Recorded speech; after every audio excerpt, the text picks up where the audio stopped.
So, yeah, what a week. Not often you see two different recruiting classes and a transfer portal edition all in the same, few days. But that's what happened with Baylor last week. And, if anything overshadowed that, Grayson, I guess it would have been name, image, likeness going into effect. And, it's a hard thing to even wrap your head around because it's like everywhere you look, there's some new thing or new agreement or new whatever. It's not. I'm not trying to be dramatic here and be like, oh my gosh, the sky is falling. It's just a new world. It really is. And what have been your impressions of this first week of name, image, likeness? Yeah, I'm really worried about it. I'm very concerned about the repercussions for it because I just don't feel like the NCAA really figured this out. Oh, they didn't do anything. They are completely a joke. They just kind of opened it up, said, oh, it's going to be an open market and players can use their name, image, and likeness to make money. But we all know that it's a slippery slope because it's not going to be used for what it was intended for, in my opinion. In some cases, others it'll be perfect, great situation. But I just think there's going to be major advantages to certain universities compared to others. And so I think this year we're going to find out a little, and then I think next year when it really starts to ramp up, I think we're going to figure out a lot. As far as the 2023 class goes, we're going to get to know kind of exactly how deep this is going to go and just how bad or good it ends up being. Yeah, we were told last week by somebody in Baylor compliance in one of the interviews, and then just reading about it, is there's not supposed to be any inducements. There's not supposed to be, when people are on campus, you can, help through the school and their partnerships or whatever, get a deal done. But the school itself isn't supposed to be saying, or people attached to it, hey, you come here, you make this money, aka inducements. There's not supposed to be any inducements. That's what I heard over and over and over again last week. First story I read today, very first story I saw, very first one, Miami Booster offers $540,000 name, image, likeness endorsement deal to all Hurricane scholarship football players. This guy, Dan Lambert, who's attached with American Top Team Training Facilities and MMA, they're successful fighting group, have been over the years, American Top Team. But basically he's going to have, if you sign with Miami, you're going to be a part of helping to, promote these gyms that he has across Florida, these American Top Team gyms. So just simply by being a Miami player. Last week I also saw a story, and it was right after we had just heard about, well, you're not supposed to have inducements. Dayton former player says his furniture company is going to sponsor every single player who plays for Dayton. So it's these are all inducements. These are, what is an inducement if it's not, hey, if you come here, you will get this? That's an inducement. So that's two examples I've seen without even trying. And so I already feel like, it's already broken, what was supposed to be from the jump. I'm already seeing the complete opposite of that. And that was to be expected somewhat. But yeah, I don't know, man.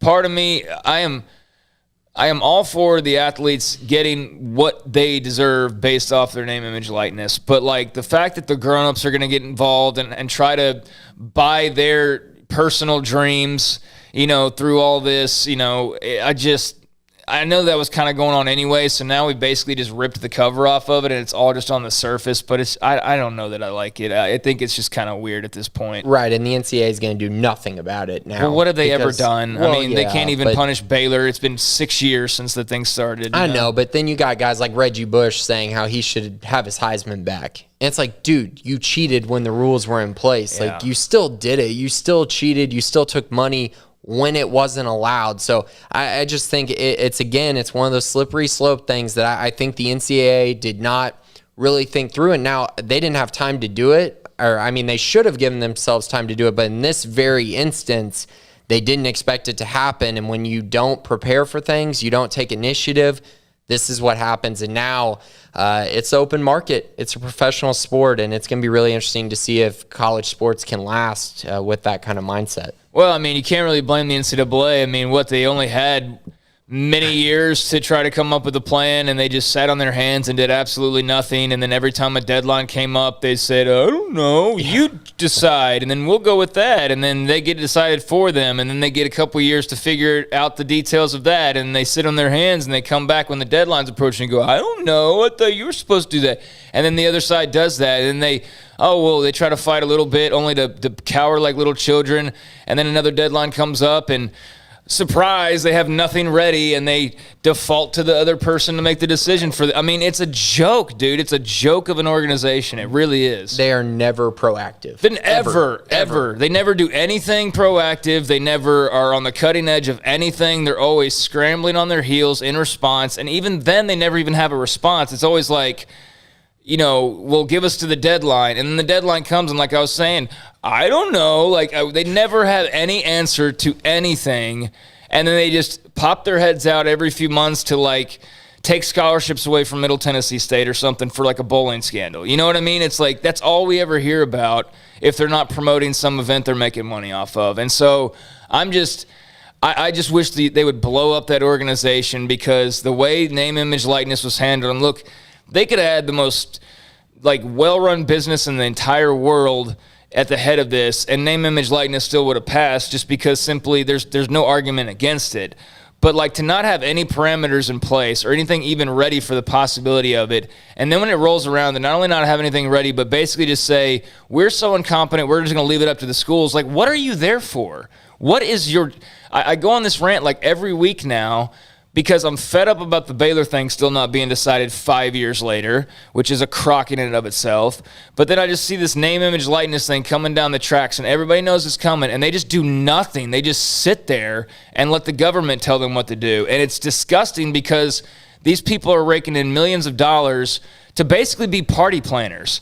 That's what they are. They promote events, and they do basically nothing outside of that. Right, and at what point does everyone decide, and just colleges decide that the NCAA just, what's the point? Blow it up, man. What's the point of even having it? And so I think that's where the question is going to come in. And then at that point, where do college sports stand? If NCAA is gone, if you kind of rip that Band-Aid off, what do you do next? And how do you govern a body that was supposed to be governed that hasn't been for how many years? 50 years? Or just forever. Dude, I remember there was a time when I was younger when you feared the NCAA, and I think some people still do, but they only fear them now because they know they can basically just throw out punishments and then wait for the legal part to settle in. But I mean, I don't know what they do besides party plan and rake in money. This legislation, I mean, look at the transfer stuff and how much of a mess that was. Whose fault was that? That was the NCAA's fault. Why was that their fault? Because they were not proactive, and they sat on their hands and then scrambled. And, I mean, do you sense a pattern yet? It's what they do, and why they are even allowed to be part of the decision-making outside of just being, like, the boss by default. I don't know. Like, I would be so done with them if I were college officials and realized, like, hey, we're the ones making all the decisions anyways. Like, they basically told us to make the decision for them. And I definitely think there's those conversations happening. Like, I think there's something that's going to shake things up in the future. I don't know what it is, but even talking to Mack Rhodes about the NCAA, you can sense his frustration. And it's not just because of the Baylor investigation. It's like he's part of these decisions, and it's frustrating. You can tell when it's like, why is it this way? Well, it's always something. It's always something with that organization. So here we are, name, image, likeness. I'm for that, but just the handling of it and the kind of the parameters or lack thereof that have been put in place, I just think it's typical NCAA. So